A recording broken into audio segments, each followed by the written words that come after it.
ایک بندہ تھا نا بڑا لینڈ لارڈ، زمینیں سی اس کی، فصل پک گئی، اس نے عورتوں سے کہا کہ اس پھل کو توڑو، عورتیں پھل توڑ رہی ہیں، خود اپنے گھر سے نظارہ کر رہا ہے۔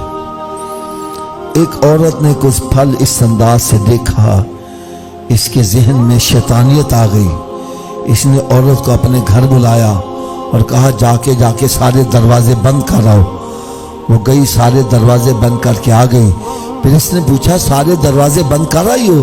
کہنے لگی ہاں سارے بند کر رہی ہوں، لیکن ایک دروازہ کھلا رہ گیا ہے۔ کہنے لگا جا جلدی سے اس کو بھی بند کر کے آ۔ وہ کہنے لگی وہ مجھ سے بند ہونے والا نہیں ہے۔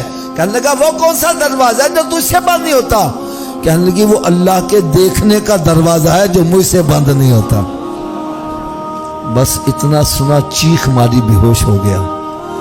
جب ہوش میں آیا تو سارا نشہ کافور ہو گیا کہ میرا رب مجھے دیکھ رہا ہے اور میں کیا کر رہا ہوں۔ یار اپنی ایمانداری سے بول رہا، مسجد میں بیٹھے ہو، حضرت صاحب جس کا یقین ہے میرا رب مجھے دیکھ رہا ہے، چوری کرے گا، زنا کرے گا، شراب پیے گا، ماں باپ کی نافرمانی کرے گا، نماز میں سستی کرے گا، یہ جتنے گناہ ہیں یہ ایمان کی کمزوری کی وجہ سے۔ یہ ایمان کی پختگی کیسے ملتی ہے یہ بھی بتلا دیں۔ آپ نے ایک نام سنا کا میاں شیر محمد صاحب رحمت اللہ،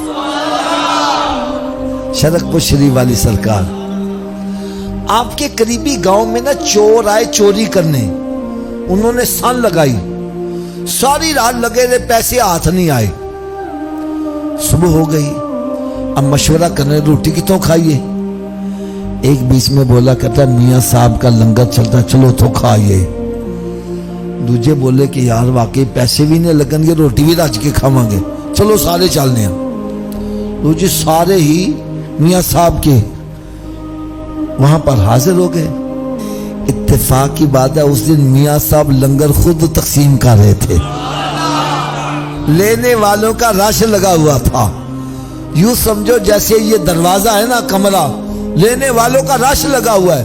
جیسے یہ چور اندر داخل ہوئے، میاں صاحب نے فرمایا بیلیو اور ذرا پیچھے پیچھے ہٹ جاؤ، اے بچارے رات دے تھکے آئے نے، انہوں نے پہلے روٹی کھوا دی۔ اے رات دے تھکے آئے نے، انہوں بس ان کا اندر ہل گیا۔ ہم تو رات کی تاریکی میں چوری کر رہے تھے، ہمیں کوئی نہیں دیکھ رہا تھا، لیکن میاں صاحب یہیں بیٹھے دیکھ رہے تھے۔ اگر میاں صاحب کے دیکھنے کا یہ عالم ہے تو ان کا جو خالق ہے اس کے دیکھنے کا عالم کیا ہو۔ روٹی رج کے کھائی تو دل میں خیال آیا چلو آج رات یہاں سو جاتے ہیں، صبح اٹھ کے چلے جائیں گے۔ سو گئے۔ میاں صاحب تہجد میں آ گئے، آ کے ان کو اٹھایا، بیلیو اٹھو اٹھو، بیلیو اٹھو۔ ایک دم اٹھ کے بیٹھ گئے۔ میاں صاحب کیا بات ہے؟ فرمایا بیلیو تساں بھی چور ہو تو میں بھی چور ہاں، چلو آج رل کے سن لائیے، رل کے سن لائیے۔ وہ لگے معافیا مانگنے، حضرت جی غلطی ہو گئی، آئندہ ایسا نہیں کریں گے۔ اور فرمایا نہیں ہے میرا لنگر تھوڑی جڑا چل ہے میں تھوڑی چلتا وے۔ اچھا ان کو تھوڑا سا یقین ہوا یار واقعی میاں صاحب کے اتنی لنگر لوگ کھا کے جا رہے، میاں صاحب ہی تو کچھ کرتے ہی ہوں گے نا۔ میاں صاحب نے فرمایا بیلیو جتھے راتی تسی سن لاندے رہے، پھڑے جاندے تے جتیاں پہنیاں سی، تے جے کامیابی ہو جاندے چند دن روٹی چلنی، پھر تہاڈا وہی حال ہو جانا سی۔ فرمایا جتھے تسی راتی سن لاندے رہے، پھڑے جاندے تے جتیاں پہنیاں سی، کامیاب ہو جاندے تے چند دن روٹی پانی چلنا سی، پھر تہاڈا وہی حال ہو جانا سی۔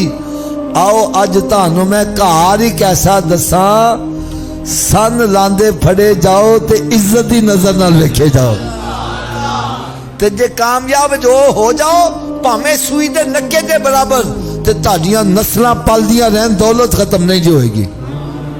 وہ کہنے لگے میاں صاحب جلدی دسو گھر کیڑا جے؟ فرمایا چلو غسل کرو۔ غسل کروایا، باغ صاحب کپڑے پوائے تو پھڑ کے مسیتے لائے۔ فرمایا اے جے رب دا گھر، پچھلی راتی اتھے سن لایا کرو۔ جی کھڑے ہو گئے تھے چور نے، رکوع چ گئے تھے چور، سجدے چ گئے تھے چور۔ جو سجدے سے رکھیا ہوئے تھے میاں صاحب نے بھی سجدے سے رکھ دیتا۔ عرض کرتے نے یا اللہ ایتھوں تک لے آنا میرا کام سی، اگے پہنچانا تیرا کام ہی. سر رکھیا سی تے چور سن, سر چکیا سی تے اللہ دے ولی بنے ہوئے سی.